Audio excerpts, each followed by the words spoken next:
जब श्रीनाथ जी, गोवर्धन नाथ एक दिन आएंगे, हमारी इंदू जी कल कह रही थी महाराज जी लाल जी कथा में आएंगे।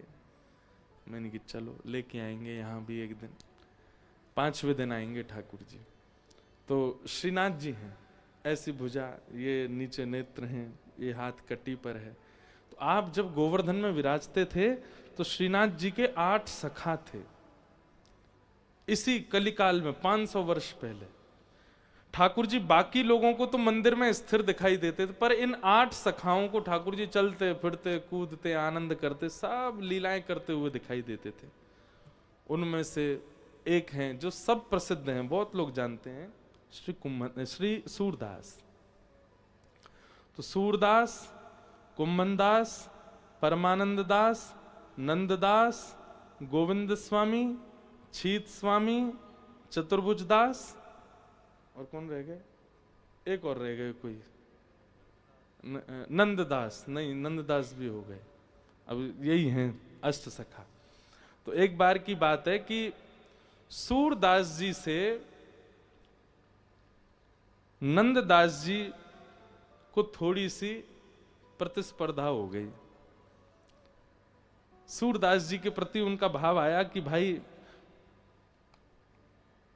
नंददास जी के प्रति सूरदास जी के मन में, और ये प्रतिस्पर्धा नहीं हुई थी, केवल ठाकुर जी की लीला को प्रकट करने के लिए एक छोटी सी लीला हुई कि सूरदास जी बोले, हे नंददास तुम जितने भी पद गाते हो ना, ये सब हमारी छाप के ही हैं, मतलब हम पहले लिख चुके हैं ऐसे पद, उन्हीं को सुन के तुम 2-4 शब्द इधर उधर करके अपने बना देते हो। तो नंददास जी बोले, प्रभु आप हमसे बहुत सीनियर हैं, हमसे बड़े हैं, आप ऐसा तो भाव मत कहिए, हमको जो लीला दिखती है हम वैसे पद गाते हैं। तो सूरदास जी ने उनको चैलेंज किया कि तुम कोई ऐसा पद लिख करके दिखाओ जिस पद पर हम कुछ ना टीका टिप्पणी कर सकें, तो हम मानेंगे कि तुम हमसे भी श्रेष्ठ कवि हो। तो नंददास जी बोले, देखिए हमें आपसे श्रेष्ठ कवि बनने की कोई इच्छा नहीं है, हम आपसे श्रेष्ठ बनना नहीं चाहते हैं, पर हां ठाकुर जी की भक्ति की बात है तो हम इस कंपटीशन में भाग तो लेंगे। हमें जीतना नहीं है आपसे, लेकिन हां लिखूंगा कुछ, क्योंकि आपके मन में जो ये भाव है कि हम कहीं आपकी नकल करते हैं, आपकी छाप लेके गा देते हैं, उस पर थोड़ा सा भाव तो लिखूंगा। तो अब ये कह तो आए, और जैसे लौट करके अपने घर आए तो बड़े परेशान हो गए। ठाकुर जी से कहने लगे, ठाकुर जी मैं कह तो आया हूं, लेकिन सूरदास जी से अच्छा तो कोई लिख ही नहीं सकता। और भाई सूरदास जी ने 1.25 लाख पद लिखे। कितने पद? 1.25 लाख। कोई कहीं से भी कुछ भी गावे, वो कहीं ना कहीं सूरदास जी से मिल ही जाएगा, इतने पद लिख रखे उन्होंने। मतलब ठाकुर जी के रस पक्ष का, वीर पक्ष का, कृपा पक्ष का, सब पक्षों को लिखा है, कोई पक्ष छोड़ा ही नहीं किसी के लिए। अब कोई कुछ भी लिखे उसमें छाप कहीं ना कहीं सूरदास जी के पद की कहीं ना कहीं से तो आ ही जाती है। नंददास जी बोले, ठाकुर जी मैं कह तो आया हूं उनसे, लेकिन मैं कुछ भी लिखूंगा वो कहीं ना कहीं सूरदास जी के किसी पद से तो मेल खा ही जाएगा, अब मैं क्या करूं। तो व्याकुल होकर के नंददास जी रोते रहे रात भर, अब क्या होगा, कल तो मेरी बड़ी बदनामी हो जाएगी, और ये वो सब सोचने लगे। बोले मुझे जीतना नहीं है, लेकिन कुछ ऐसा तो होता। तो रात्रि में जब रोते रोते आप सो गए तो ठाकुर जी आए आपके कक्ष में, और आपकी कलम और किताब जहां रखी रहती थी ठाकुर जी ने उठाई, दिया जलायो, बढ़िया प्रकाश कियो, ठाकुर जी लेकर के ठाकुर जी स्वयं लिख रहे हैं एक पद। वो इतना सुंदर पद है, वो पद मुझे मिल नहीं रहा है, मिलेगा मैं कल आपको सुनाऊंगा जरूर। ठाकुर जी ने अपने हाथ से पद लिखा, और वो ऐसी लीला लिख करके गए जो सूरदास जी के भी चित्त में कभी नहीं आई थी। ठाकुर जी की गौचारण लीला है, और गौचारण लीला में एक ऐसा भाव था जो सूरदास जी ने भी नहीं सोचा। अब ठाकुर जी रात भर बैठे लिख करके, और उस पद को नंददास जी की छाप, अंत में नंददास जी का नाम लिख दिया, और लिख करके ठाकुर जी प्रेम से उसको पधरा के चले गए। सुबह नंददास जी उठे, बोले अब मैं क्या भाग जाता हूं व्रत छोड़ के, क्योंकि रहूंगा तो वो आ जाएंगे मुझसे पूछने, हाँ भाई क्या लिखा तुमने।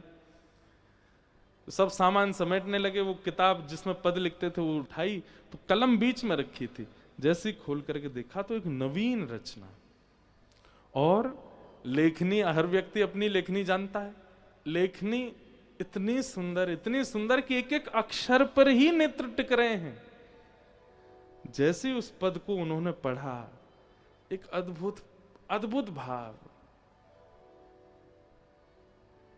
ठाकुर जी गैया चराने जाते हैं, और जब ठाकुर जी गैया चराने, भाव सुन लीजिए, पद मुझे याद नहीं, भाव सुनो। ठाकुर जी गैया चराने जाते हैं, तो जब गैया चराने जाते हैं तो ठाकुर जी, गैया तो वन में विचरण कर रही हैं, कोई घास खा रही है, कोई जल पी रही है, कोई कहीं चल रही है। ठाकुर जी इतनी देर क्या करते हैं? तो ठाकुर जी कभी तो बंसी बजाने लगते हैं, कभी कुछ यशोदा मैया ने दिया तो पा लेते हैं, और फिर थोड़ी देर बाद ठाकुर जी पेड़ के नीचे लेटे रहते हैं, कभी लता पत्रों को उछालते रहते हैं। कोई फोन तो था नहीं, ठाकुर जी कोई गेम खेल रहे हैं, क्या करें? तो ठाकुर जी कौतुक करते हैं। कैसा कौतुक? थोड़ी घास निकाल करके अपने कानों के ऊपर डाल लेते हैं, अपने सुंदर सिर पर जो पाग है उसमें अलग अलग पत्ते पिरो लेते हैं, अपने हाथों में बेल होती है ना, जो बेल जो ऐसे चढ़ जाती है वृक्षों पर, उन बेलों को तोड़ करके अपने हाथों पर बांध लेते हैं, उन्हीं को अपनी कमर पर बांध लेते हैं। सुंदर सिर से लेकर के पैर तक सारे आभूषण उतार करके, घास पत्ते बेल, इन्हीं से ठाकुर जी अपना वनमाली श्रृंगार करते हैं। और उस श्रृंगार को करने के बाद ठाकुर जी, एक श्रृंगी है ठाकुर जी की, जिसका नाद सुनते ही गैयाएं पूंछ उठा करके दौड़ती हैं ठाकुर जी के पास कि चलो गैयाओं, नंद भवन वापस जावे को समय है गयो। तो आज ठाकुर जी ने दोपहर में ही वो श्रृंगी बजा दी, तो गैया सब पूंछ उठा उठा करके दौड़ी, बोले कि अभी तो समय भयो नहीं, ये लाला श्रृंगी क्यों बजा रहे हैं? और जैसे ही गोपियों ने आकर, जैसे ही गैयाओं ने आकर के ठाकुर जी को देखा, ठाकुर जी के यहाँ पत्ता पिरोए भए हैं, कानन के ऊपर घास लगी है, यहाँ पे बेल लगी है, कमर पे बांध रखी है, इतना सुंदर वनमाली भेष ठाकुर जी ने बना रखो है। तो गैयाएं इतनी प्रसन्न हो जाती हैं, बोले अच्छा तो लाला यूं कह रहे हैं बगीचा में मत चरो, मैंने सब अपने ऊपर डाल लियो, मुंह में ही चल लो। और सब गोपी दौड़कर, सब गैया दौड़ करके आई, कोई ठाकुर जी के कान के ऊपर चाट रही है। अब जैसी गैया चाटती है ठाकुर जी गुलगुली होती है, फिर ठाकुर जी इधर भागते हैं, फिर कोई गैया आगे से घेर लेती है, ठाकुर जी के इधर चाटती है। तो इस प्रकार ठाकुर जी अपना वन में गौ चराते हुए मन लगा रहे हैं। इस पद को ठाकुर जी ने लिखा। नंददास जी पहले तो बहुत रोए, उस भाव, बोली किसी के चित्त में आने वाला भाव ही नहीं है, कौन सोच सकता है ऐसा? सूरदास जी आ गए, और सूरदास जी जैसे ही आकर के बैठे, नंददास जी ने वो पद सुनाया। सूरदास जी कहते हैं, मैं अपनी कलम तोड़ दूंगा और अपने 1.25 लाख पदों को यमुना जी में प्रवाहित कर दूंगा। ये पद तुमने नहीं लिखा है, ये तुम्हारे चिंतन है ही नहीं। तो बोले आप बताओ किसने लिखा है? बोले ये किसी व्यक्ति की रचना नहीं है, ये स्वयं श्याम सुंदर ने लिखा है, स्वयं ठाकुर जी लिख करके गए। सूरदास जी ने नंददास जी को हृदय से लगा लिया।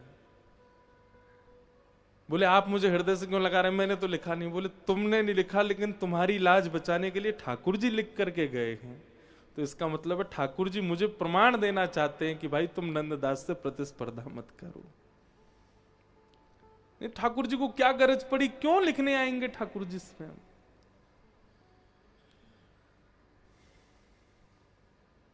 अद्भुत।